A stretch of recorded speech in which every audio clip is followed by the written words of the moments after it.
Et la part de notre Dieu, qu'il soit avec chacun de nous encore ce soir. C'est toujours un privilège d'être dans la maison de notre Père.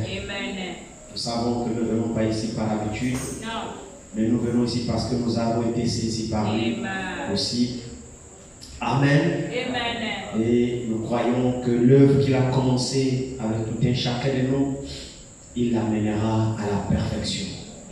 C'est pourquoi, si chacun est convaincu dans son cœur que c'est réellement le Seigneur qui l'a appelé et que c'est la voix du Seigneur qui l'a suivi, il ne faut pas que tu t'inquiètes.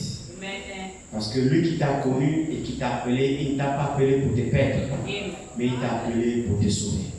Alors fortifie-toi seul simplement. Comme il a dit à Josué, il dit, ne t'ai-je pas dit fortifie-toi et aie bon courage? Pourquoi le courage? C'est parce que nous faisons face à l'adversité, nous faisons face à certaines situations, nous avons seulement besoin du courage. C'est tout ce qu'il nous demande. Si on a le courage de ne pas reculer, de ne pas abandonner, alors celui qui rentre en scène et celui qui travaille. Nous avons besoin de comprendre tout cela. Le peuple de Dieu, c'est un peuple victorieux.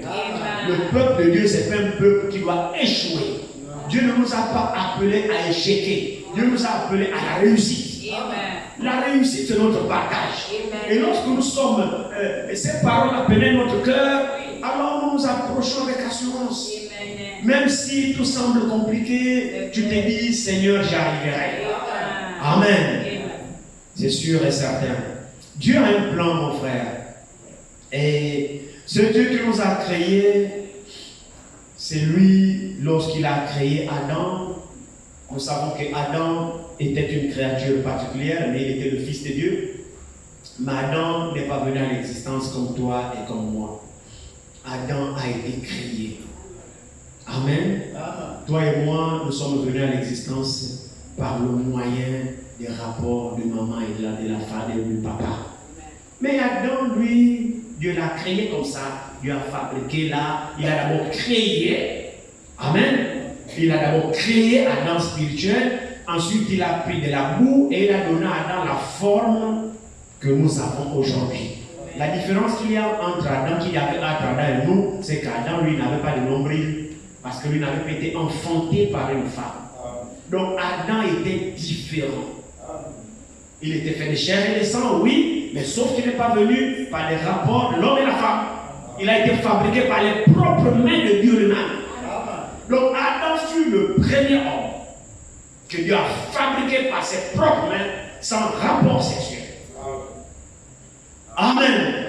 Alors, quand Dieu a créé Adam comme ça, il n'avait pas de nombril, comme nous l'avons déjà dit. Adam vivait, ainsi de suite, et Dieu a pris l'homme créé, qui est esprit, et il l'a mis dans l'homme formé, comme nous le savons toujours. Et Adam est devenu une âme vivante. Et comme nous le savons aussi, lorsque Dieu a pris la chair pour donner la forme à Adam, nous savons que là déjà du fait que Dieu ait pris la terre, c'était déjà la chute. Parce que l'homme créé était spirituel, il n'y avait pas de chute, il était parfait. Mais quand Dieu a pris la poussière pour donner la forme physique à l'homme, la poussière même là, c'était même ça la chute. Et Dieu savait que la terre que je prends là, la forme que je suis en train de donner à cet homme-là, l'homme là tomberait. Dieu savait ça. Amen. Dieu le savait. Et alors, comme nous le savons, évidemment, Adam vivait là comme ça jusqu'à la chute, et par la chute, Dieu a créé la femme. Adam était tout seul, effectivement, comme nous le savons. Et Ève était en Adam, comme nous le savons. Ève était en Adam, mais Adam, dans la forme physique, était tout seul. Et Adam, quoique cela n'était pas exprimé, mais c'était le désir du cœur d'Adam que Dieu a répondu. Quand Dieu a dit qu'il n'est pas bon que l'homme soit seul, c'est parce qu'il a vu Adam dans la solitude. Quand bien même qu'Adam, vous savez que Dieu connaît nos pensées, avant que nous exprimons, Dieu connaît nos pensées. C'était effectivement la solitude d'Adam. Le messager dit que Dieu répondait au désir du cœur d'Adam. Quand bien même qu'Adam ne l'avait pas exprimé explicitement, mais Dieu répondait au désir qui était enfoui dans son cœur. Parce qu'Adam, lorsqu'il a vu le lion avec sa femme, le gorille avec sa femme, Jacques se lance, ainsi de suite. Adam s'est reposé de là. Donc moi je suis seul. Donc tombé dans cette solitude, Dieu a vu la pensée de son cœur. C'est comme ça que Dieu dit, il n'est pas bon que l'homme soit seul.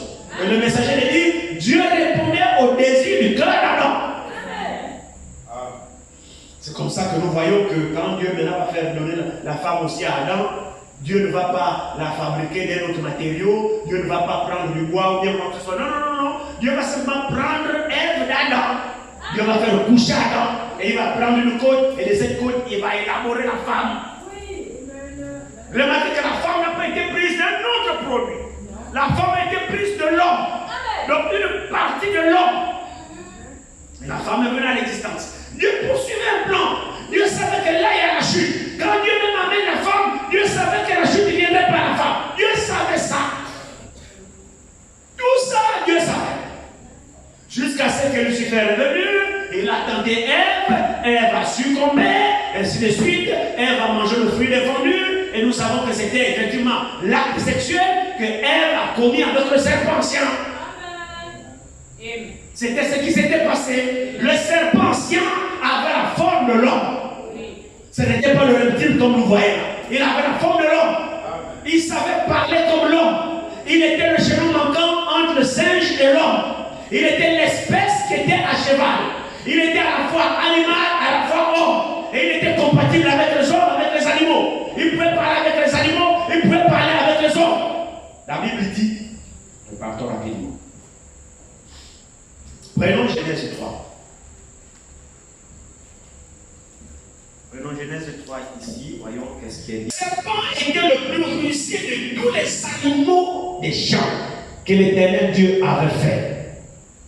Est-ce que l'église est là? Amen. La Bible dit quoi? Le serpent était le plus rusé des hommes? Non. De quoi? Des animaux. Donc c'était un animal. Amen. Est-ce qu'on est d'accord? C'était un animal. Oui. Maintenant, regardez la suite. Il dit à la femme qui? L'animal est là, le serpent. Amen. Donc le serpent ancien était un animal. Et il dit à la femme. Avez-vous jamais vu un serpent parler? Prenez le serpent reptile, là il va vous dire quoi? Donc le serpent ancien était cette espèce qui était entre l'homme et les animaux. Il avait la faculté de parler aux animaux, il avait la faculté de parler aux humains. Ne me demandez pas comment j'enseigne, c'est Dieu. Et je crois. Il avait quelle forme, je ne connais pas. Mais le messager dit, il marchait sur ses deux pieds. C'était un gaillard beau. Un gaillard là beau. Il était entre le chimpanzé et l'homme. Au milieu là, il y a une créature qui manque. Le chaînon manquant que la science n'a pas encore découvert jusqu'aujourd'hui. Au point de nous attribuer que non, on vient des singes, donc l'évolution, les singes ont évolué. On a commencé par ces choses-là. L'homme est une créature en tant qu'homme. La question que je pose, pourquoi l'évolution n'évolue plus aujourd'hui? Le singe est toujours singe. Non, ne croyez pas ces histoires-là. C'est l'incrédulité qui amène l'homme à refuser de croire à la parole de Dieu. C'est tout. Nous ne croyons pas à ces choses-là. Alors il dit à la femme, le serpent, le fameux serpent ancien, donc il pouvait parler le langage des humains. On est bien d'accord, non? Amen. Il dit à la femme, c'est lui qui parle, le serpent. Il dit à la femme, Dieu a-t-il réellement dit, vous ne mangerez pas de tous les arbres du jardin? La femme répondit au serpent, donc c'était une conversation qu'ils ont eue là. Oui. C'était une conversation.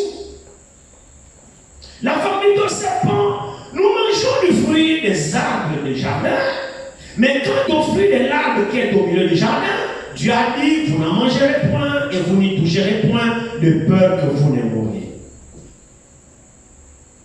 Alors le serpent dit à la femme, vous ne mourrez point, mais Dieu sait que le jour où vous mangerez, vos yeux s'ouvriront et vous serez comme Dieu, connaissant le bien et le mal. La femme vit que l'arbre était bon à manger et agréable à la vue, et qu'il était précieux pour ouvrir l'intelligence. Elle prit de son fruit et en mangea. Donc c'est le verbe que Dieu utilise, en mangea. Et elle en donna aussi à son mari qui était auprès d'elle, et il en mangea. Les yeux de l'un et de l'autre s'ouvrirent. Ils connurent qu'ils étaient nus. Un tronc d'arbre, dès qu'on mange, on connaît qu'on est déjà nu. Et ayant cousu de feuilles de figuier, ils s'en firent les ceintures. Amen. Alors ils entendirent la voix de l'Éternel Dieu qui parcourait le jardin vers le soir. Et l'homme et sa femme se cachèrent loin de la face de l'Éternel Dieu, au milieu des arbres du jardin. Mais l'Éternel Dieu appela l'homme et lui dit, où es-tu? Il répondit, j'ai entendu ta voix dans le jardin et j'ai eu peur parce que je suis nu. Et je me suis caché. Et l'Éternel Dieu dit, qui t'a appris que tu es nu? Est-ce que tu as mangé de l'arbre dont je t'avais défendu de manger? L'homme répondit, la femme que tu as mise auprès de moi m'a donné de l'arbre et j'en ai mangé. Et l'Éternel Dieu dit à la femme, pourquoi as-tu fait cela? La femme répondit, le serpent m'a séduite et j'en ai mangé. L'Éternel Dieu dit au serpent, puisque tu as fait cela, tu seras maudit entre tout le bétail et entre tous les animaux des champs.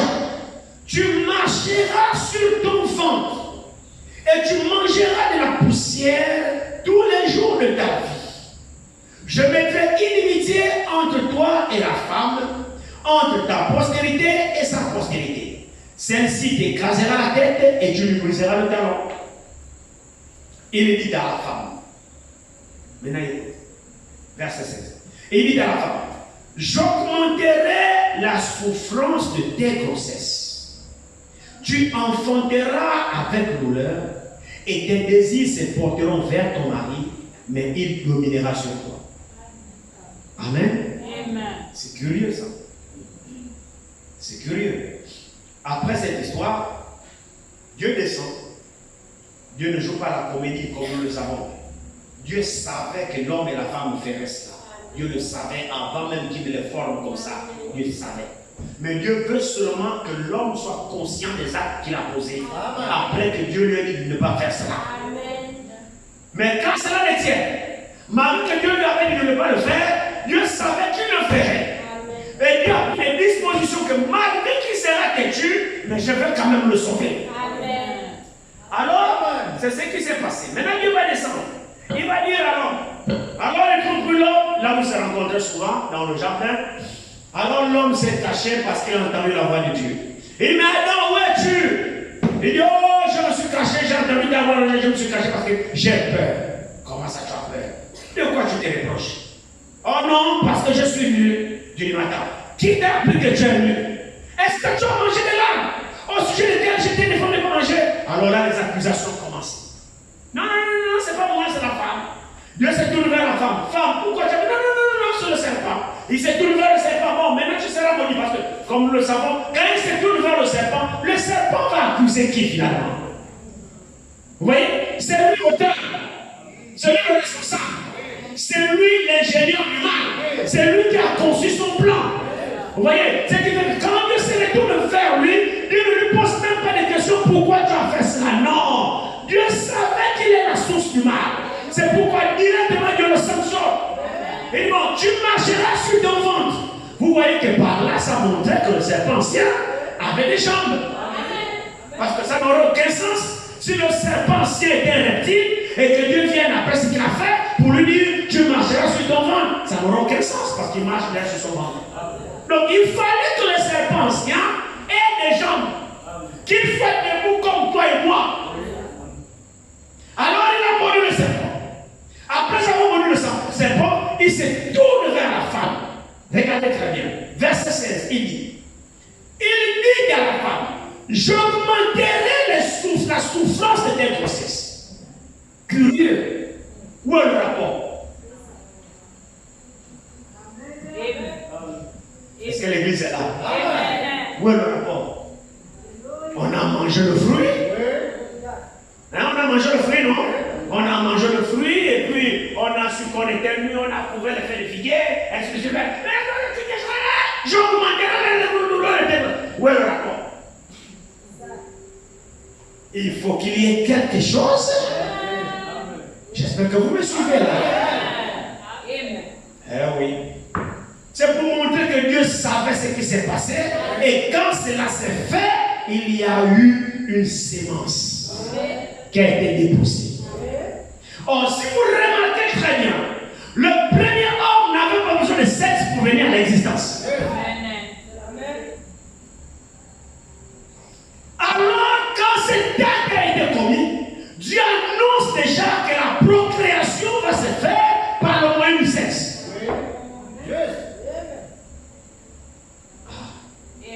Si vous regardez un peu plus avant, observez très bien ici. Dans Genèse 2, je crois, ici, lorsque Dieu a béni,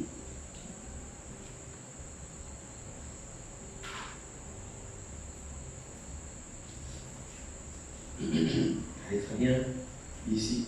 Commençons au verset 26. Regardez très bien, attentivement. Puis Dieu dit, faisons l'homme à notre image, selon notre ressemblance, et qu'il domine sur les poissons de la mer, sur les oiseaux du ciel, sur le bétail, et sur toute la terre, et sur tous les reptiles qui rampent sur la terre. Dieu créa l'homme à son image. Il le créa à l'image de Dieu. Il créa l'homme et la femme.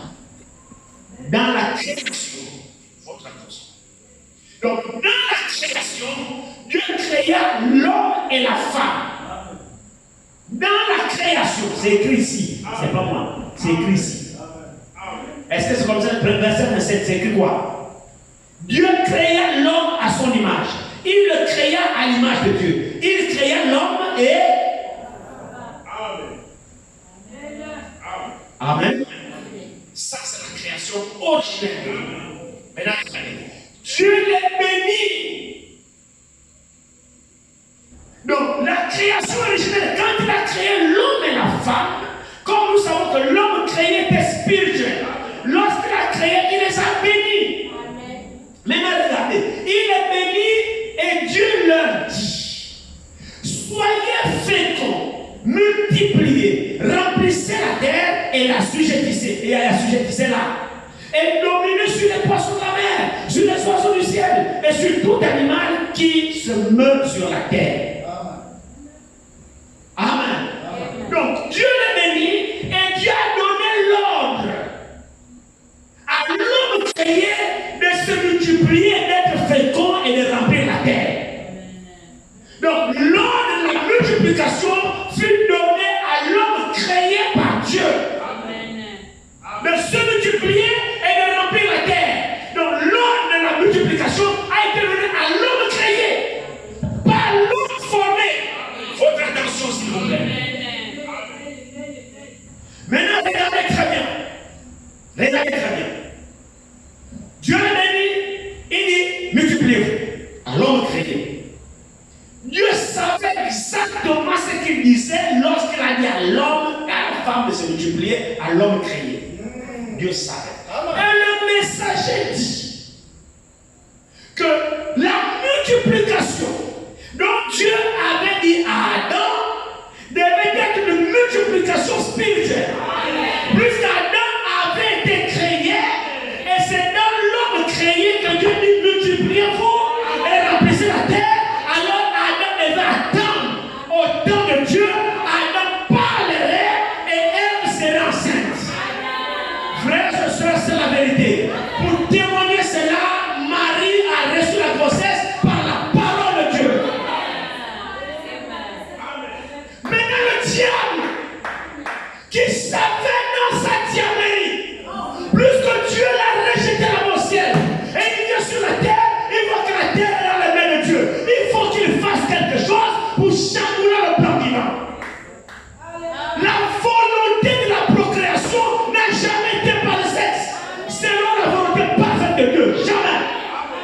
La procréation par le sexe, c'est une volonté permissive.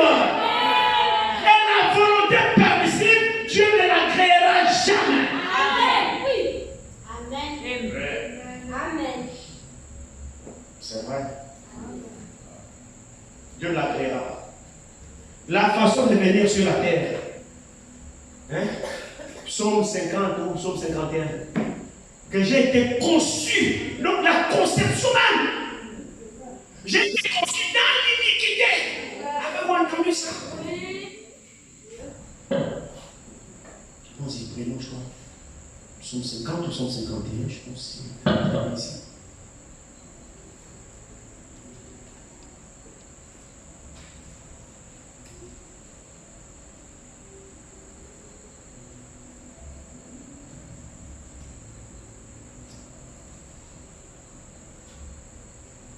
Il dit, lave-moi complètement de mon iniquité et purifie-moi de mon péché. Car je reconnais mes transgressions et mon péché est constamment devant moi. J'ai péché contre toi seul et j'ai fait ce qui est mal à tes yeux, en sorte que tu seras juste dans ta sentence, sans reproche dans ton jugement. Voici, je suis né dans l'iniquité. Avez-vous entendu ça? Oui. Je suis né dans l'iniquité et ma mère m'a conçu dans le péché. Donc notre conception même sur le péché, dit la Bible. Je suis né dans l'iniquité et ma mère m'a conçu dans le péché. Qu'est-ce que c'est? Donc du fait même que papa s'accouple avec maman et que je vienne, je suis déjà pécheur. Ce n'est pas la volonté de Dieu. Ce n'est pas la parfaite volonté de Dieu. Ça là, c'est la chute. Ça là, c'est la volonté permissive. Maintenant, la volonté permissive, Dieu laisse. Dieu permet. Comme le mot permission veut dire. La volonté permissive. Donc ce monde est peuplé par la volonté permissive. Ce n'est pas la volonté parfaite de Dieu. Dieu a laissé. C'est pas grave, les enfants viennent de lui. Tout souffle de vie vient de lui. Tu te maries avec ta femme. Vous êtes là, Dieu vous bénit. Dieu vous donne des enfants. C'est pas un problème. C'est la bénédiction de Dieu. Mais c'est la volonté permissive. C'est pourquoi cet enfant, lorsqu'il grandira, il doit naître de vous. Sinon, il n'entre pas. Il n'entre pas. Parce que par cette naissance, c'est la chute. Par cette naissance, c'est la faiblesse. Par cette naissance, c'est le péché. Par cette naissance, on ne peut pas vivre la parole de Dieu. Non. Nous héritons de tout dans cette naissance. Et c'est le plan de Satan. Mon frère, ma soeur, Dieu n'a pas besoin du sexe pour procréer. Non. Il nous l'a prouvé avec Adam. Amen. Il nous l'a prouvé avec Jésus. Amen. Quand lui-même décide de venir, et pourtant la volonté permissive peuplait le monde à cette époque. Amen. Quand Jésus vient, le monde était peuplé par la volonté permissive, non? Mais comme lui ne se soumet pas à la volonté permissive, lui il se soumet seulement à sa parfaite volonté. Alors quand il décide de venir, il ne vient pas selon la volonté permissive. Je suis désolé. Il vient par une femme, mais pas par le moyen sexuel. Non. Pourquoi il fait cela? Pour nous montrer effectivement qu'un homme né de femme, il va mourir. Et qu'un homme né par la parole, il a la vie. C'est deux naissances. C'est pourquoi ne négligeons pas quand nous venons ici, mon frère, ma soeur. Il est en train de nous engendrer par sa parole. Quand nous venons ici pour la nouvelle naissance, parce que la première naissance dans laquelle tu es là, assis là, tu n'iras nulle part. Tu ne verras jamais Dieu. Parce que cette naissance est contraire à la parole de Dieu. Maintenant, Dieu nous accorde la grâce en faisant quoi? En nous permettant d'écouter sa parole et de tout recommencer, de naître maintenant selon sa parfaite volonté. Pas la parole que toi tu écoutes. Donc la parole que toi tu négliges là. Mais c'est elle qui t'accorde la nouvelle naissance. Tu ne veux pas te soumettre, mais c'est elle-même qui fait de toi enfant de Dieu.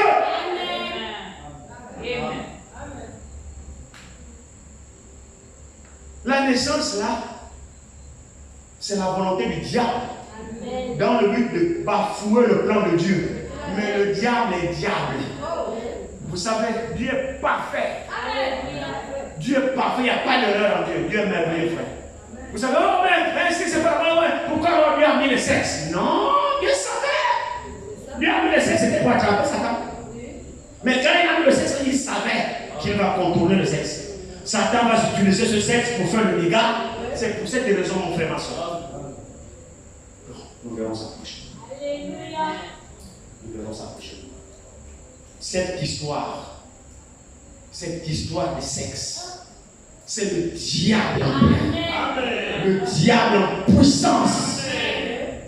En puissance, le diable dans cette histoire. C'est son arme fatale. C'est son arme puissante, sa bombe atomique. C'est avec ça qu'il bascule tout, il fait tout ce qu'il fait. C'est ça. Amen. Mais les enfants de Dieu vaincront ça. Ils vaincront ça. Oui, ils vaincront ça. Amen. C'est la vérité. La volonté permissive, Dieu ne l'agréera jamais. Et par la volonté permissive, nous ne pourrons jamais servir Dieu. Amen. Jamais. Alors ça vient la chute de l'homme. Ça vient la difficulté de l'homme. Alors l'homme en procréant comme ça, comme nous le savons, j'avais mal au cœur mercredi parce qu'on est parti ici presque avec. Par la naissance de papa et maman, ce n'est pas la parfaite volonté du Seigneur. Non. Je veux vraiment que nous puissions comprendre ça. Que nous puissions comprendre ça. C'est pourquoi Dieu nous connaissait déjà. Mais le seul moyen, malheureusement, par lequel nous venons à l'existence, c'est par la volonté permissive. Est-ce que l'Église croit que c'est la volonté permissive? Amen. Parce qu'avant que je ne continue, je veux me rassurer. Est-ce que vous croyez que c'est vrai? Amen. Merci. Croyez que c'est la volonté permissive. C'est-à-dire c'est une permission.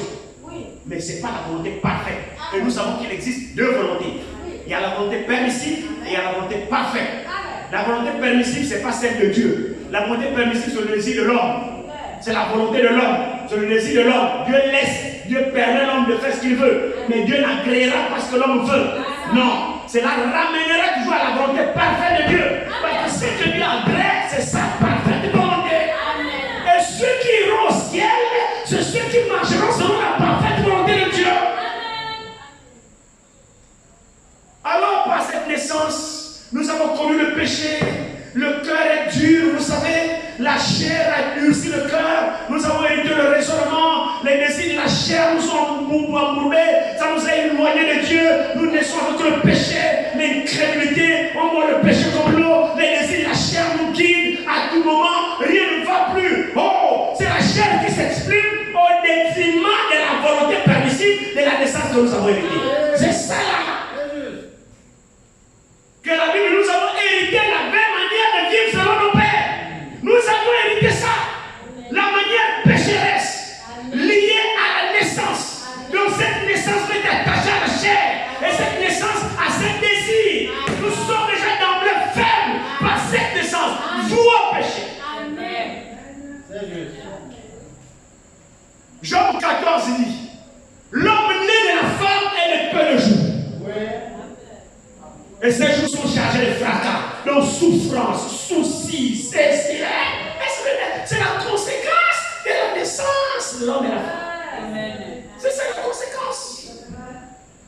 Or, la naissance d'en haut, la nouvelle naissance est différente de la naissance charnelle. Si nous restons charnels, on ne peut pas vivre la parole. Amen.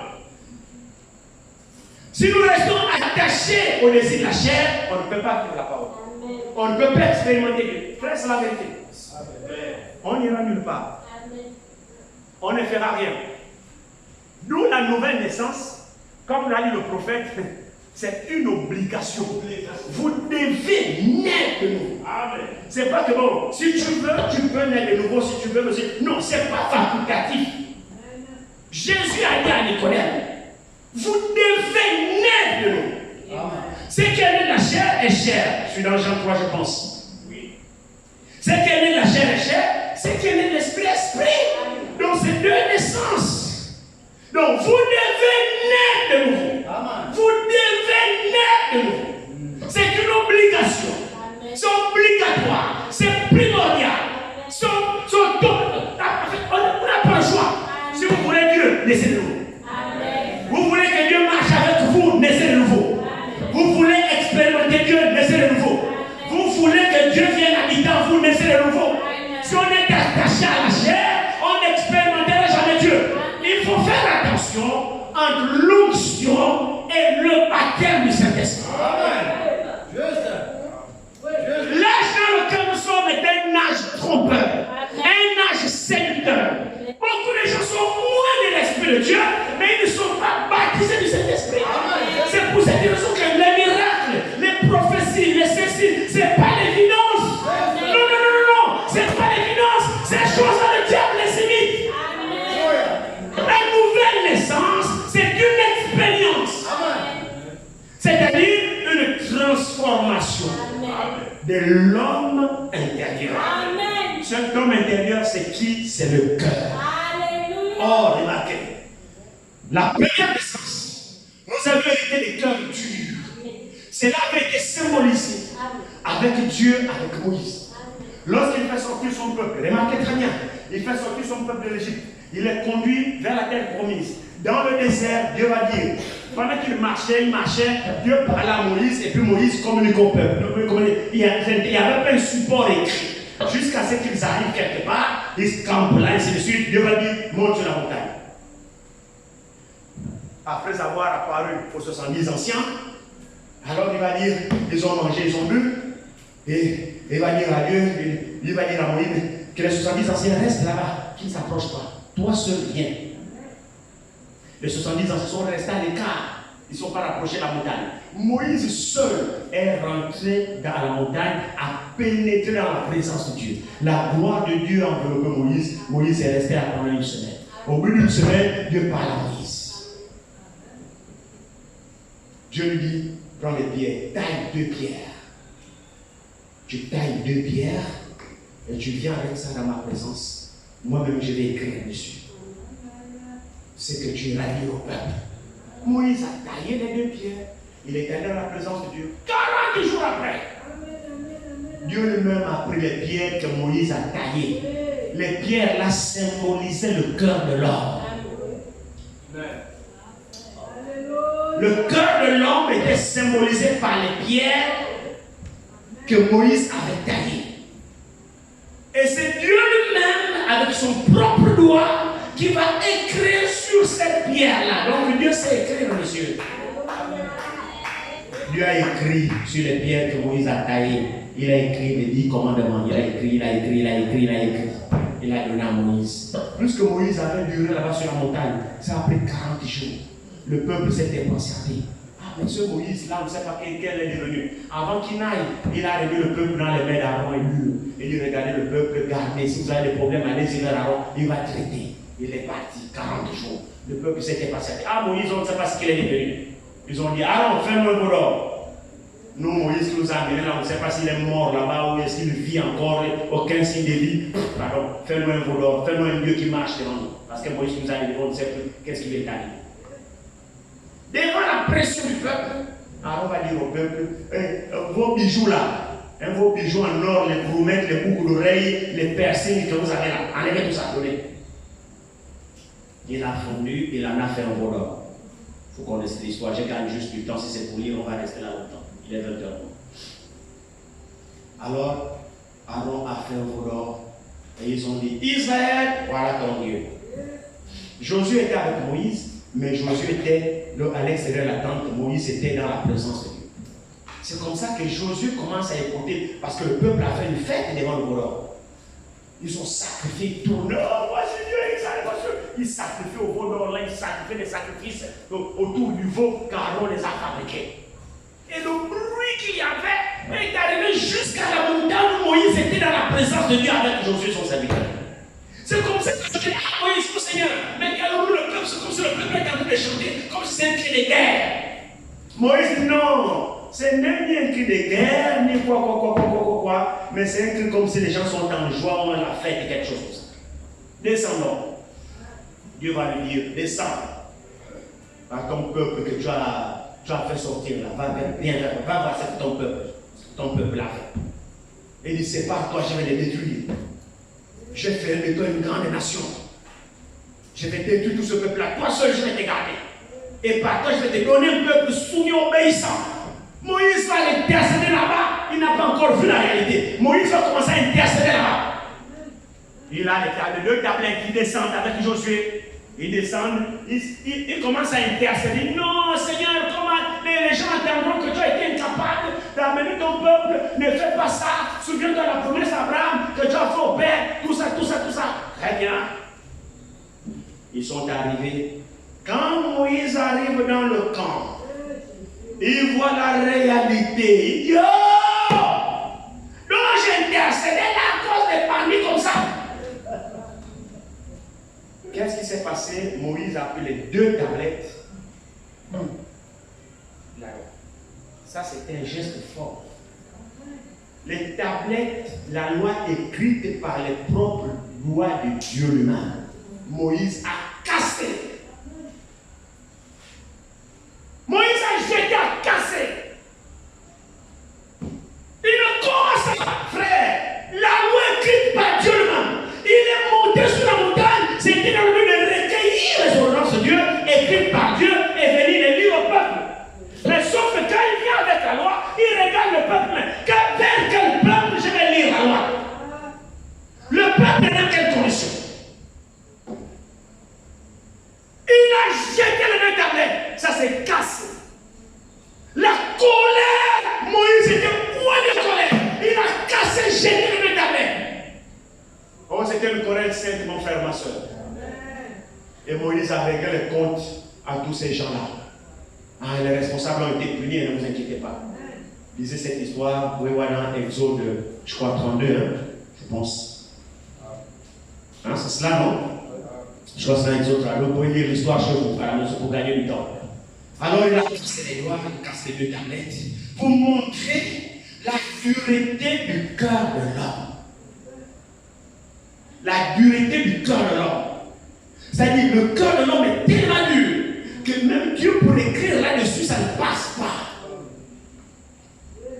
Oh, la volonté de Dieu, le désir de Dieu, c'est que la parole de Dieu soit destinée dans le cœur de l'homme. C'est ça la volonté de Dieu. C'est ça la parfaite volonté de Dieu.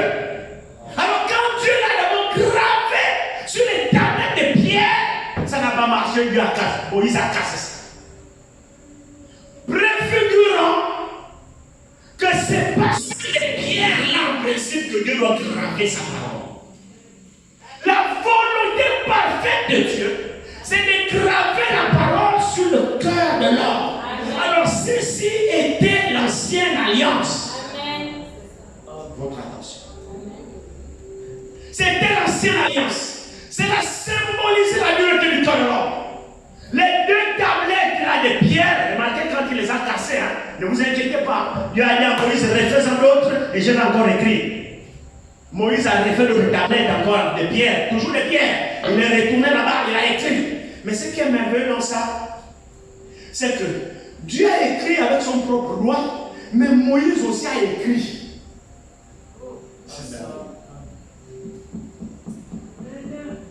Moïse aussi a écrit. Quand je disais ça, je dis, waouh, Moïse aussi a écrit. Mais ce que Moïse a écrit ne venait pas de Moïse. Ça venait de Dieu parce que Moïse était prophète. Ceci montrait quoi? Ceci montrait effectivement la collaboration que Dieu voulait associer l'homme dans son œuvre. C'est-à-dire l'homme est la partie essentielle de Dieu. L'homme, Dieu ne veut pas que l'homme soit esclave. Non. Non. C'est pas ça la volonté de Dieu. La volonté de Dieu, c'est que l'homme soit un fils. Amen. Allons-y, prenons, Hébreu. Allons-y rapidement dans Hébreu. Hébreu nous dit ici. Allez très bien ici, je crois. Hébreu nous dit quelque chose.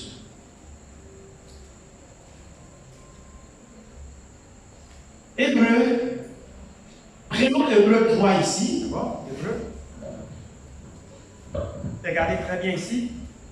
Hébreu 3, on dit.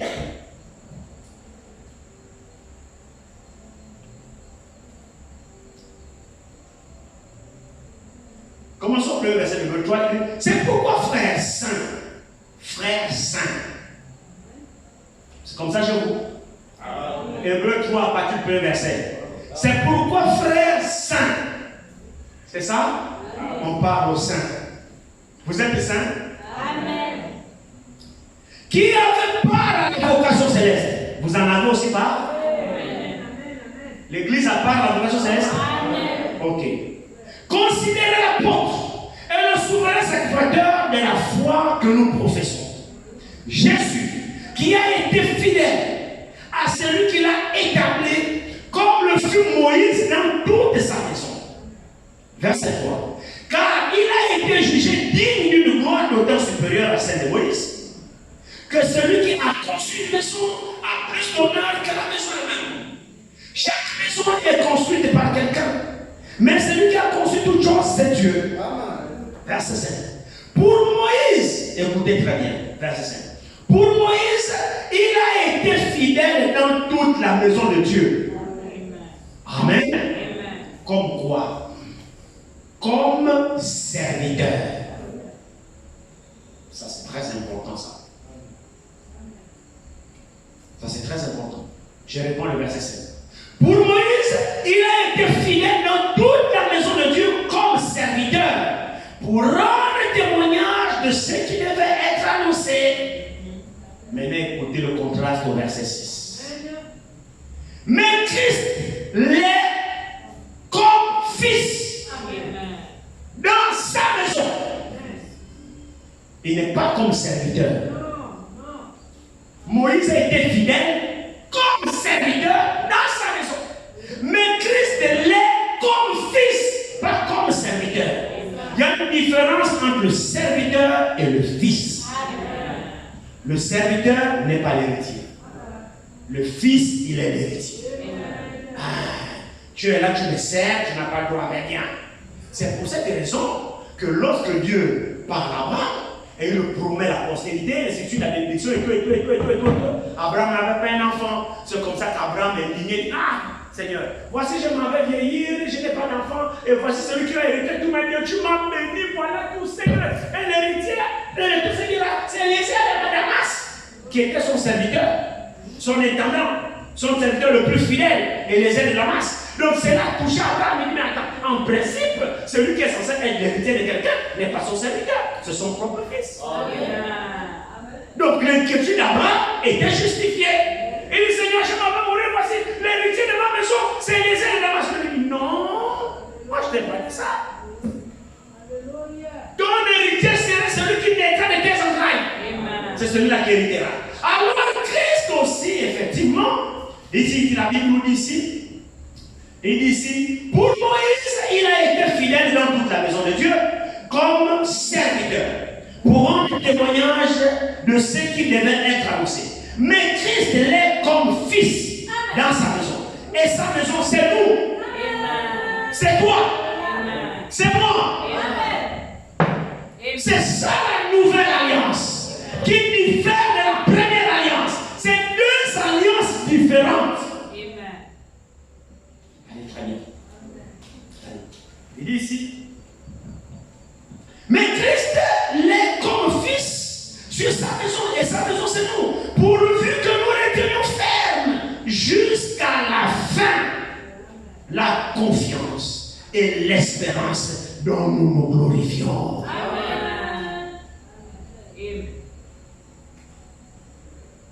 Amen. Alors ici la Bible nous dit clairement.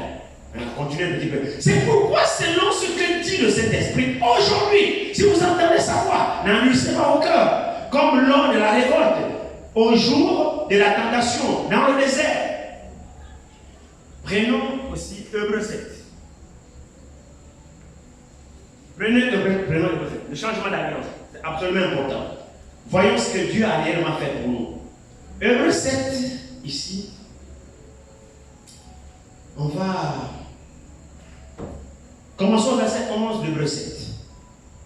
Si donc la perfection avait été possible par le sacerdoce lévitique, car c'est sur ce sacerdoce que repose la loi donnée au peuple, était-il encore nécessaire qu'il paraisse un autre sacrificateur selon l'ordre de Melchisedec et non selon l'ordre d'Aaron?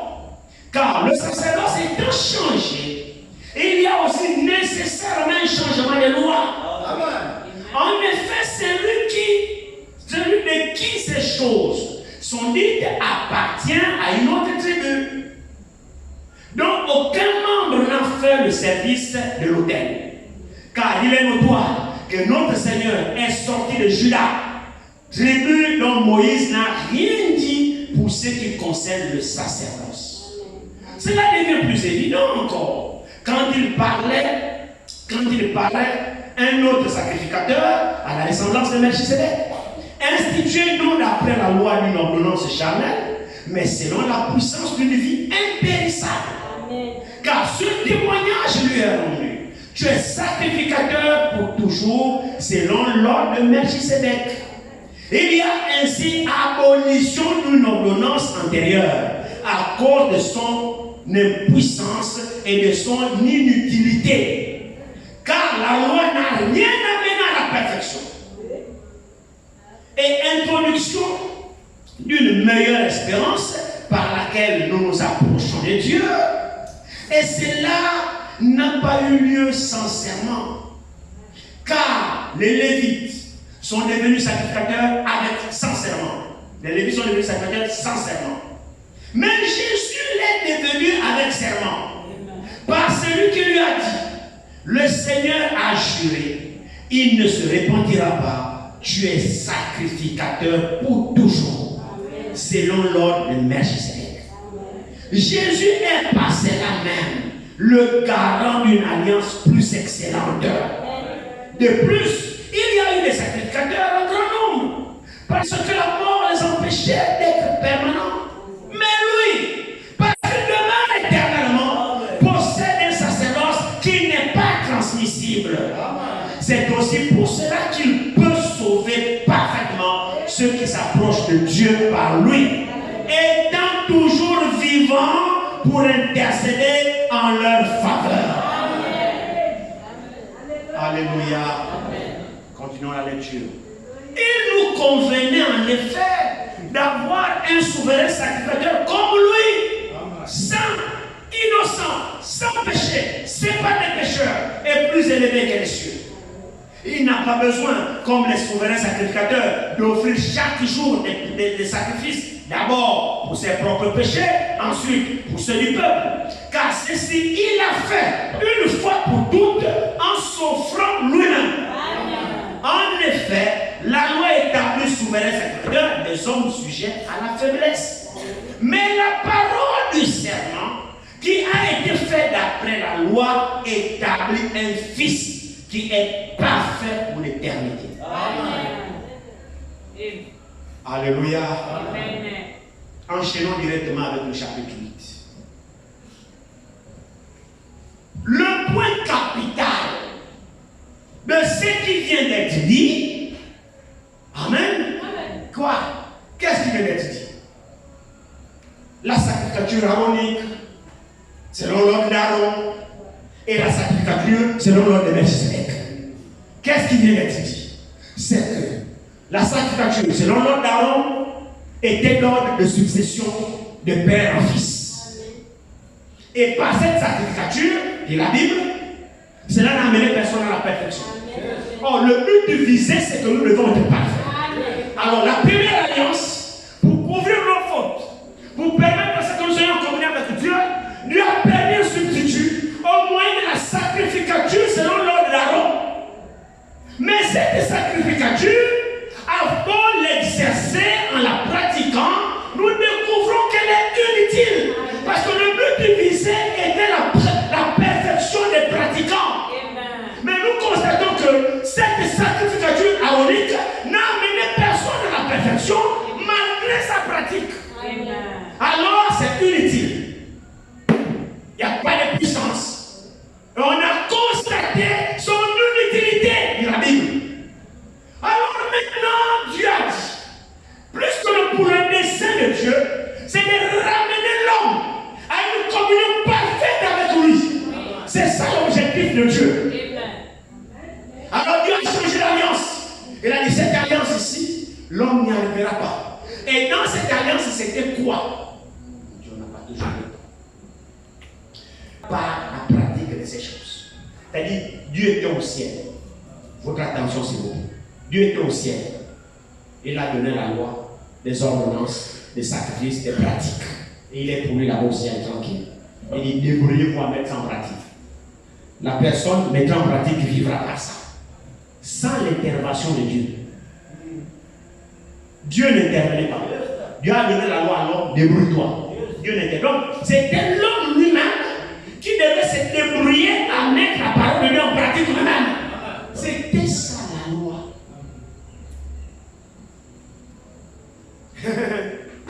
On a vu que c'est pas possible. L'homme n'a échoué. Ça ne pouvait pas. Dieu a dit bon, allez, arrêtez tout. Arrêtez tout. Je change d'alliance. J'accorde maintenant une alliance meilleure. Amen. Et en le faisant, il a commencé par ceux qui intercèdent pour le peuple. Oui. Amen. C'était qui? C'était Aaron, qui était chargé de porter le péché du peuple et d'aller en présence de Dieu et intercéder pour le peuple. Amen. Mais lui-même, d'abord, il a ses propres problèmes. Parce qu'il était sujet à la faiblesse. Donc, quand il s'est jeté à la brèche pour intercéder pour le peuple, y compris pour lui-même. Parce qu'il était faible, pécheur, ainsi de suite. Donc, il confesse d'abord pour lui, après maintenant il prie pour le peuple. Vous voyez-vous? Donc, lui-même, il avait déjà la faiblesse. Donc, son intercession ne pouvait pas être parfaite. Alléluia. Dieu a dit non. Bon, mettez-vous de côté. Il a suscité Melchisedec. Il a commencé à le manifester devant Abraham. Parce que c'est lui le père de la promesse. Israël, c'est le descendant d'Abraham. Donc, Melchisedec se révèle d'abord à leur père à eux tous, qui est Abraham. Abraham l'a reconnu, l'a payé, l'a dit. Melchisedec. Qui était-il? C'était Dieu dans sa théophanie. Amen. Dieu qui a parlé à Abraham parce qu'il était le père de la promesse. C'était sur lui que Dieu avait fait la promesse. Donc, c'est normal que Melchisedec lui apparaisse. Amen. Parce qu'il était celui à qui les promesses avaient été faites. Et quand Dieu apparaît sous la forme de Melchisedec à Abraham, Abraham l'a reconnu, il lui a payé la dîme de tout. Melchisedec disparaît. Et Paul vient nous le retrouver là dans Hébreux 7. Paul était un prophète. Amen. Le prophète, c'est celui à qui vient la parole. Amen. C'est ça la définition du prophète. Amen. Celui à qui vient la parole. Lui, Dieu le révèle et il parle. Amen. Paul était un prophète. Amen. Alors, Paul a reconnu la pertinence de Melchisedec et il nous en parle dans Hébreux 7. Au point de considérer combien grand celui à qui le patriarche Abraham donnait la dîme.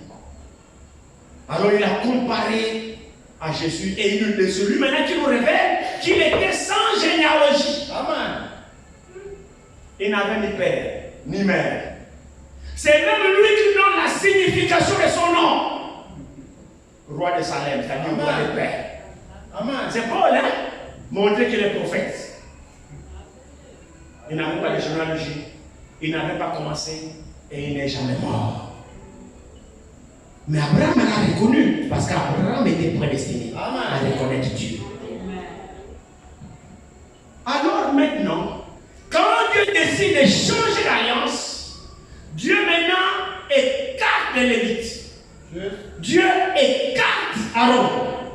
Maintenant, il établit une nouvelle alliance selon Melchisedec. C'est-à-dire la sacrificature selon Melchisedec. Alors, qui est Melchisedec? C'est Dieu lui-même. C'est pas si l'église comprend. Et Paul dit que Jésus même là, qui a hérité la sacrificature, non pas selon l'ordre d'Aaron, parce que Jésus n'était pas un lévite. Non. Jésus descend de la tribu de Judas. Or, quand Judas, les bénédictions ont été données, donc le père de Judas, Jacob, quand il a béni Judas, il n'a rien promis dans la sacrificature à Judas. Judas n'avait pas part à la sacrificature. Non. Alors, pour confondre, changer d'alliance totalement, il ne fallait pas que la nouvelle alliance soit basée encore sur la base des Aaron ou les Lévites. Donc, Dieu a choisi une tribu qui n'a pas participé à la sacrificature dans l'ancienne alliance. Dieu a choisi une tribu qui n'avait pas de promesses de sacrificature. est venu selon la chair, selon la lignée de David. Et David était l'homme de Juda. Amen. Donc la sacrificature que Jésus a reçue, c'est selon Melchisedec. Amen. Ça veut dire quoi? Plus que Melchisedec est éternel, la sacrificature de Jésus est éternelle. On ne peut pas la changer. On ne peut pas la modifier. Parce que les Aaron, la mort les emportait, la mort les emportait, la mort les emportait. Mais Jésus, la mort ne l'emporte pas. Il est toujours présent pour intercéder en faveur de tous ceux qui s'approchent de lui. Même ce soir, il est sous le trône d'intercession pour intercéder envers celui qui vient vers lui. Donc ce soir, tu reconnais ton péché, confesse-le. Jésus est le souverain sacrificateur de notre foi. Et ensuite, lui, il n'a pas été emporté par la mort. Lui, il n'est même pas en présence de Dieu avec le sang des humains. Non. Il est rentré en présence de Dieu avec son propre sang. Oh, son propre sang est plus saint que le sang des taureaux de bouc. Le sang des taureaux de bouc ne pouvait pas ôter le péché du pécheur. Non, mais le sang de Jésus, c'est le sang de Dieu.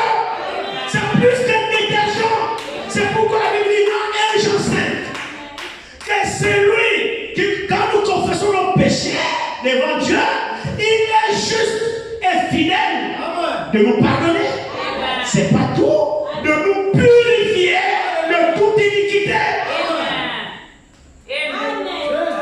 C'est ce que la sacrificature de Jésus a fait.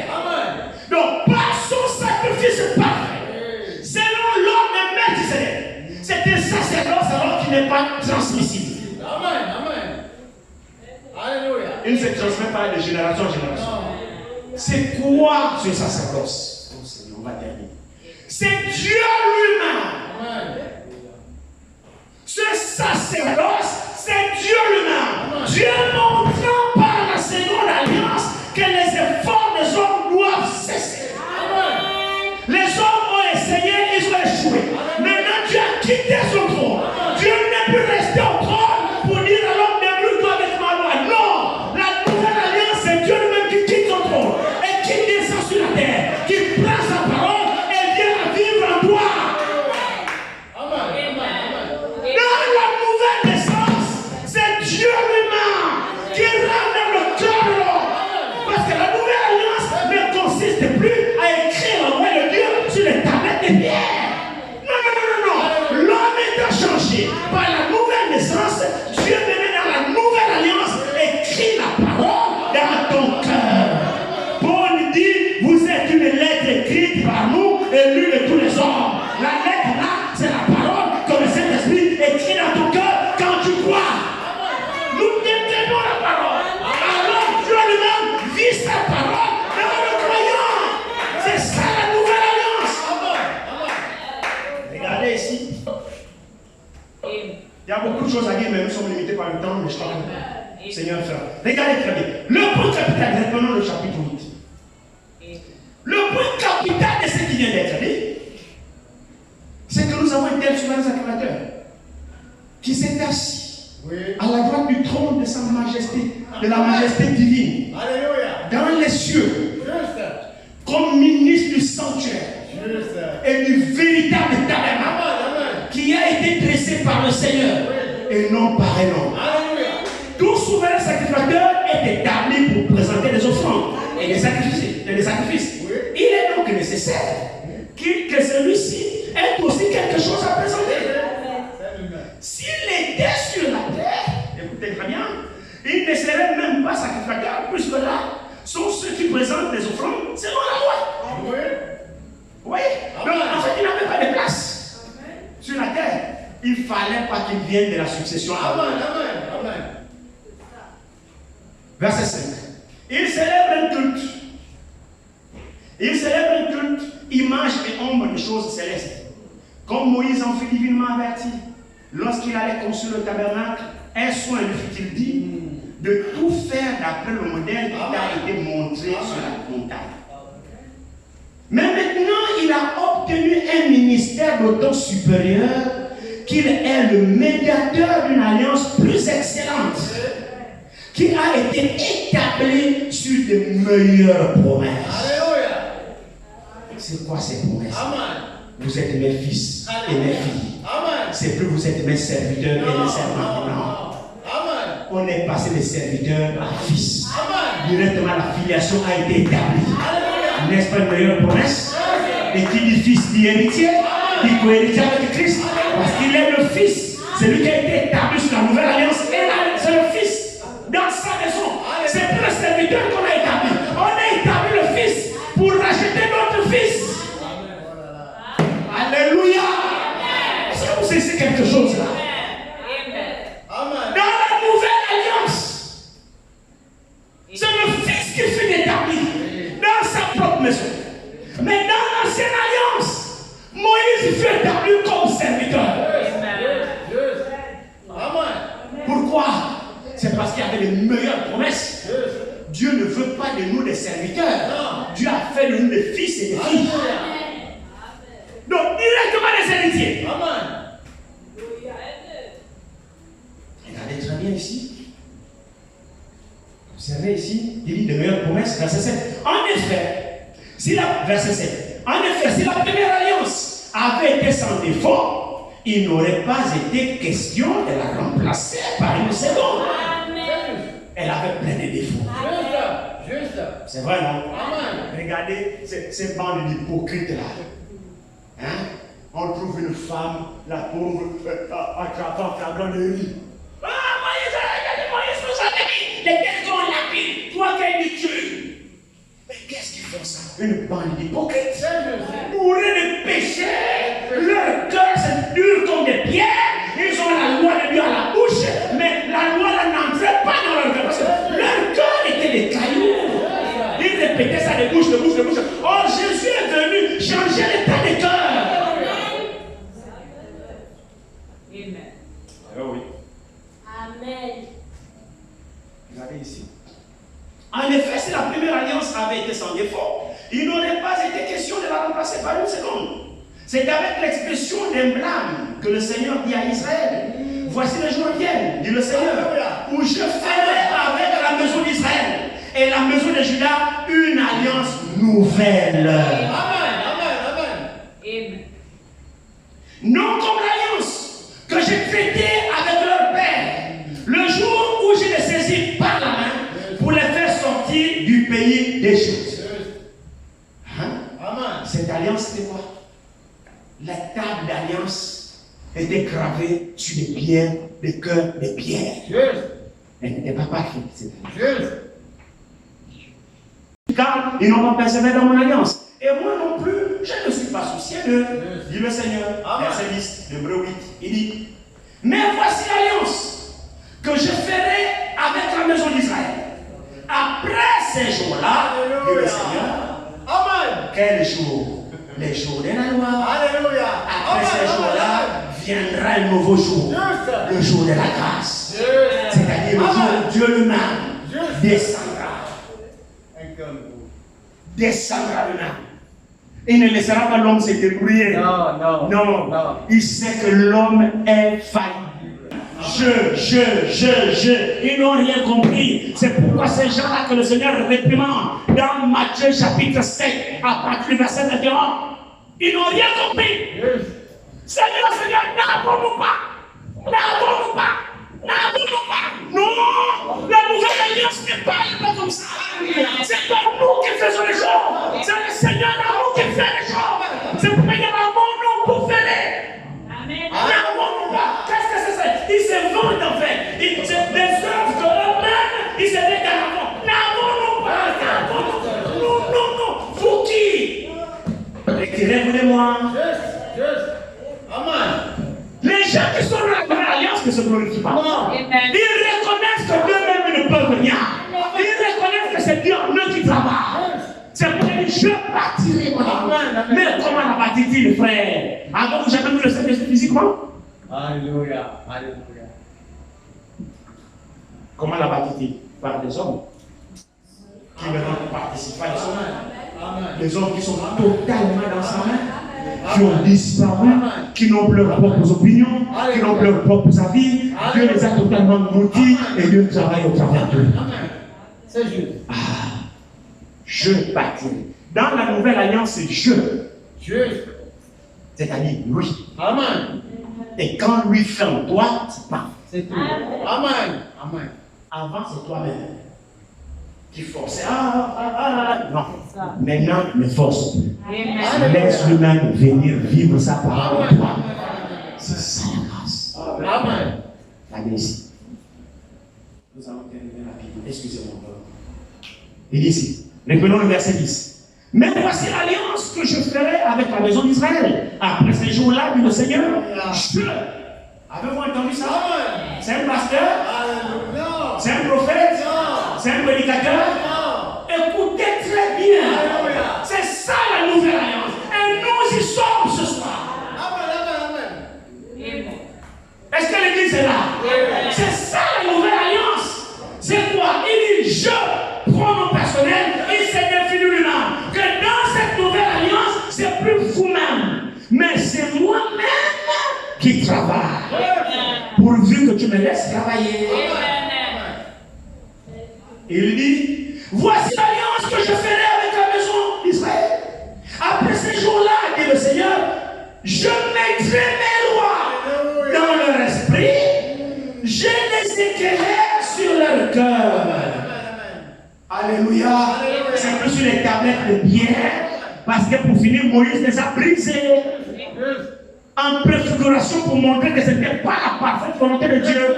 La parole ne doit pas être gravée sur les pierres, mais c'est sur les cœurs des hommes. Parce que c'est l'homme qui est appelé à vivre la parole.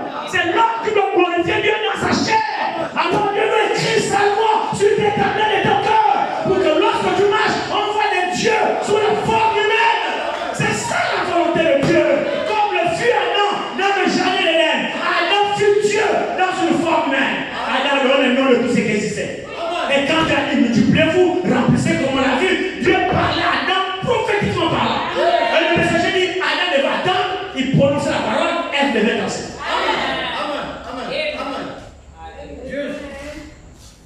Dieu doit écrire sa parole dans nos cœurs. Alléluia. Arrêtons de fabriquer les fabrications, c'est la loi. Dieu nous a allégé la tâche. Il dit arrêtez tout. Laissez-moi même venir en vous. Ce qu'on a fait, ouvre-nous ton cœur. Et lui-même va vivre ta parole. Amen. C'est son pouvoir. Nous ne sommes pas à l'époque de la loi. Non. La loi, c'était tes propres efforts. Alléluia. Maintenant, la grâce, Dieu n'accepte plus l'effort de l'homme. Frère, dans la grâce, tu n'as rien à faire. Amen. Dans la grâce, laisse-le. Si tu as quelque chose à faire, tu ne t'abandonnes le même Seigneur. Amen. Et lui-même va rentrer. Et lui-même va travailler. Lui-même va vivre sa parole en toi. Amen. Mais c'est vrai. Amen. Car il Paul, c'est même plus moi qui vis. C'est vrai, non? Amen. C'est Christ qui vit. À moi. Moi ici.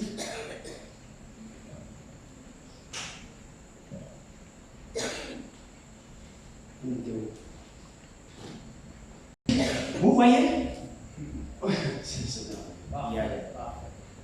Écoutez, vous voyez que l'écriture, la sanctification, doit être dans les trois sphères. Amen. Je mettrai ma loi. Ce n'est pas seulement dans leur cœur, Non. mais aussi dans leur esprit. Juste. Donc notre esprit doit être sanctifié. Et ça, ce n'est pas toi. C'est lui. Amen. Il a dit, je mettrai. Juste. Moi-même, je mettrai ça. Alléluia. Je ferai que ton esprit ne pense qu'à moi. Amen. Juste. Au lieu de penser à le football, de penser à le marimara, non, je mets ma parole dans ton esprit. C'est pas moi. Je marche, c'est moi. C'est lui qui met ça là-bas. Alléluia. Est-ce que vous le croyez? Parfait. Ici. Regardez très bien. Et je les écrirai. Comment? Dans leur cœur. C'est pas tout. C'est pas tout. et je serai leur Dieu. Et ils seront mon peuple. Amen. C'est vrai? Alléluia. Personne n'enseignera plus son concitoyen. Ni personne son frère en disant connaît le Seigneur. Non. Il n'y a plus de privilèges. Au moins toi, tu connais Dieu. Non. Non. Non, non, non. Car tous me connaîtront. Amen. Donc toi, tu dois le connaître. Amen. C'est ça la nouvelle alliance. Amen. Toi, tu dois le connaître. Tu devrais le connaître et tu dois le connaître. Personne ne va te dire est-ce que tu connais Dieu. Non, tu dois le connaître. Pourquoi tu ne le connais pas? Parce qu'il se serait révélé à toi. Amen. Amen. Il ne sera plus dans la nouvelle alliance, il n'est plus que le Dieu de Moïse. Non. Parce que dans l'ancienne alliance, il était le Dieu de Moïse. C'est juste. Et c'est Moïse seul qui rentre dans la tente d'assignation. Personne ne nous a entré. Même pas les 70 anciens. C'est juste. Non. Il a dit aux 70 anciens, restez à distance. Moïse seul rentrait dans la présence de Dieu. Dans l'ancienne alliance, c'était le souverain sacerdoce seul qui rentre dans le lieu très saint. Amen. Le peuple nous est entré. Amen. Mais dans la nouvelle alliance, le voile fut déchiré. Le voile fut déchiré. Le lieu très saint, frère, ne reste pas pour rentre là-bas. Va trouver Dieu là-bas. Va dire Dieu bonjour, salut Dieu. Parle avec Dieu. Dans la nouvelle alliance, c'est que tu dois connaître Dieu comme ça là avec lui. C'est pas seulement le Dieu du pasteur ou le Dieu de ses. Non, c'est ton Dieu seul. Mais c'est vrai. C'est la vérité. Amen. Il a fait des fils et des filles de Dieu. Hein, c'est ça, non? Oui. Oui. Oui. Mais c'est vrai, je crois que c'est vrai. Il dit ici.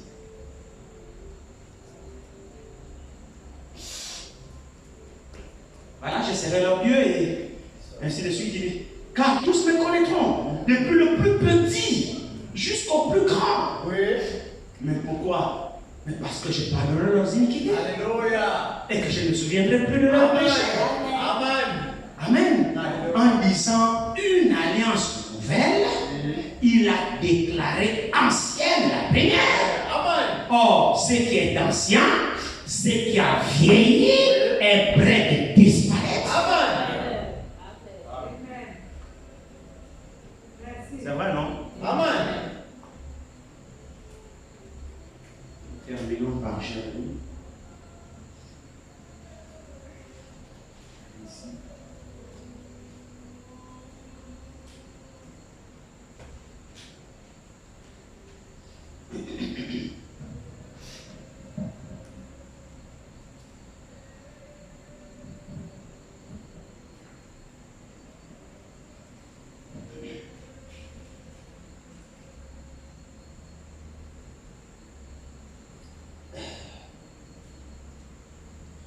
Jérémie, la même promesse est dans Jérémie, je pense.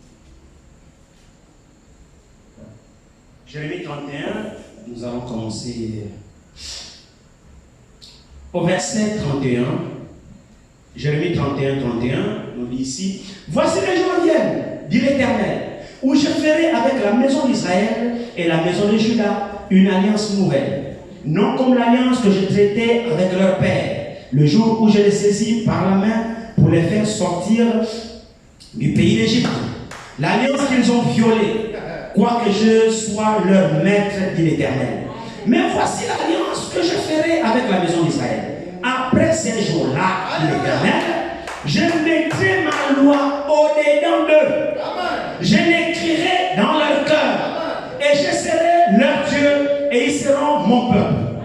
Celui-ci n'enseignera plus son prochain, ni celui-là son frère en disant, connaissez l'Éternel. Car tous me connaîtront, depuis le plus petit jusqu'au plus grand. Alléluia. Dit l'Éternel, car je pardonnerai leurs iniquités et je ne me souviendrai plus de leurs péchés. Ainsi parle l'Éternel, qui a fait le soleil pour éclairer le jour, qui a destiné la lune et les étoiles à éclairer la nuit, qui soulève la mer et fait mugir ses flots, lui dont le nom est l'Éternel des armées. Amen. Amen. Cette parole est irrévocable. Et cette nouvelle alliance a vu le jour par l'arrivée de Dieu lui-même dans la chair. Amen. Nous y sommes en plein. Amen. Dieu, dans le Fils, est venu faire d'autres fils de Dieu. Amen. Amen. Amen. Saisissons la grâce de Dieu. C'est ça la grâce. Nous n'avons plus besoin que quelqu'un vienne. Oh frère, va prier pour moi. Frère, c'est pas mauvais de nous donner lesquels prier les uns pour les autres, mais vous comprenez ce que je veux dire. Amen. Tu as aujourd'hui le droit toi-même de prier ton Dieu toi-même, sachant qu'il t'écoute. Amen. Amen. Amen. C'est ça la nouvelle alliance. C'est-à-dire que chacun me connaît. Est-ce que tu connais mon Dieu? Non, non, non, non, tous me connaîtront. Amen. Jamais dois le connaître. Parce qu'il dit se faire révéler à tout le monde. Aujourd'hui, il se fait révéler à tout le monde. Amen. Aux petits-enfants, à ceux qui veulent apprendre. Amen. Si toi tu as disposé, même là, il va se révéler à toi. Amen. Et tu sauras ce qu'il a fait pour toi. Amen. Amen. Amen. Que Dieu vous bénisse. Amen. Amen. Pardonnez-moi encore. Tu as reconnu que ton Père t'a parlé ce soir. Élève simplement ta voix. Prions notre Seigneur.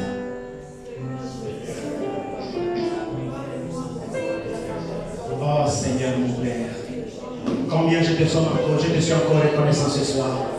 Parce que tu es vraiment notre Dieu. Tu es celui qui nous a aimés, Seigneur. Ton plan divin a totalement été révélé à ton peuple. Nombreux Seigneur croupissent dans les enseignements d'hommes. Mais Seigneur, je réalise la grâce que tu m'as faite, mon Père. Tu as dit dans ta parole, oh Dieu élevé, vous êtes heureux pour que vous pratiquiez ces choses. Tu as dit à vous, cela a été donné, de connaître les mystères du royaume. Mais à tout le monde, cela n'a pas été donné, Seigneur. Nous sommes heureux ce soir de comprendre, de connaître, Seigneur, mon Père, ta parfaite volonté. Tu as fait de moi ton fils, Seigneur. Tu as fait de mon frère ta servante. Tu as fait de ma soeur ta fille. Et tu as fait de mon frère ton fils, mon Père. Nous ne sommes plus des serviteurs, mais nous sommes des fils et des filles de Dieu. Rachetés, Seigneur, par ton sang, ton sacrifice parfait. Établi, c'est le nom de merci, Seigneur. Oh Seigneur Jésus. L'ancienne alliance était parfaite, Père. Les pères qui étaient dans la nouvelle ancienne alliance ne sont pas parvenus à la perfection. Parce que ce n'est vous qui les torrents ne peut pas leur permettre d'arriver à la perfection. La Bible dit que tu as fait quelque chose de meilleur pour nous. Seigneur Jésus, c'est quelque chose de meilleur, Seigneur. C'est la nouvelle alliance. C'est la sacrificature. C'est le nom de Melchizedek. C'est Dieu dans la chair, devenant lui-même son propre serviteur. Oh Jésus, tu me demandes d'abandonner mes efforts et d'ouvrir mon cœur, de te laisser entrer au delà de moi. Car tu as promis changer mon cœur de pierre. Tu as promis me donner un nouvel esprit. Tu as promis inscrire ta loi sur mon cœur, sur mon esprit. Et tu as promis que tu feras en sorte que je puisse vivre ta parole. Merci Seigneur pour la grâce que tu m'as accordée. Merci pour la nouvelle alliance. Merci pour ton plan divin. Merci de ce que tu as fait de nous, des fils et des filles de Dieu. Merci Seigneur Jésus pour ton amour combien grand. Merci Seigneur pour la révélation de ta parole. Je te dis merci Père. Tu as dit aujourd'hui, si vous entendez ma voix, la nuit, si ça m'a au cœur. Tu as dit que tu te tiens à la porte et tu frappes. Si quelqu'un t'a ta voix, ouvre la porte et tu entreras chez lui. Je souperai avec lui. Seigneur Jésus, c'est cela ce que tu veux dans la nouvelle alliance. Seigneur, tu ne veux plus que l'homme fasse quoi que ce soit. C'est toi qui dois agir dans le cœur de l'homme. Tu as dit que tu bâtiras ton église. Tu feras en sorte que nous puissions vivre ta parole. Nous puissions la mettre en pratique, Seigneur Père. Dans la nouvelle alliance, c'est toi-même qui viens vivre ta parole dans l'homme et dans la femme. Aide-nous à nous abandonner entre tes mains, Seigneur. Aide-nous à t'ouvrir nos cœurs. Aide-nous à nous livrer entre tes mains, Seigneur. Aide-nous, Seigneur Jésus, à faire le vide. Aide-nous à t'inviter à rentrer en nous, Seigneur. Car tu as été fidèle dans sa maison. Tu as été pénétré dans la nouvelle alliance. Tu as établi le Fils sur sa propre maison. Et sa maison, c'est nous. Seigneur, je suis ta maison. Mon frère est ta maison. Ma soeur est ta maison. Viens rentrer en nous, Seigneur. Et viens vivre ta parole à chacun de nous. Je te confie mon frère entre ta main. Je te recommande ma soeur entre ta main. Je te recommande ce petit troupeau entre ta main. Viens te manifester au milieu de nous, Seigneur. Tu as dit, je serai avec vous et même en vous. Le monde ne me verra pas, mais vous me verrez. Oh Seigneur, Aide-moi, Seigneur. viens tabernacle en moi. Aide-moi. Viens faire ta demeure à chacun de nous, Seigneur Jésus. Possède nos cœurs, possède nos âmes, possède nos esprits, Seigneur. Mets dehors tout ce qui est du monde, Seigneur. Mets dehors tout ce que nous avons hérité, que nous avons hérité de nos parents. Mets tout cela dehors, Seigneur. Et accorde la nouvelle naissance. Et que nous sommes hérités, Seigneur, de nouvelles choses. Oh, alléluia. Aide-moi. Fais-nous grâce, Père. Oui. Merci pour ta parole. Esprit, je veux ta parole. Plante-la dans nos cœurs, Seigneur. Tu nous révèles vraiment ta parfaite volonté parce que tu ne veux pas, Seigneur, que nous sommes périr avec le monde. Tu ne veux pas que nous soyons dans la confusion, Seigneur. À tel enseigne que Père bien-aimé, le son de la trompette est tellement clair pour nous. Ceci, c'est ton amour, parlez-nous. Ils sont mon fardeau. Merci, Père. Bénis mon frère, bénis ma soeur, bénis ce troupeau, bénis ta parole dans nos cœurs. Parole, Seigneur. Nous te disons merci, Père, pour ta grâce.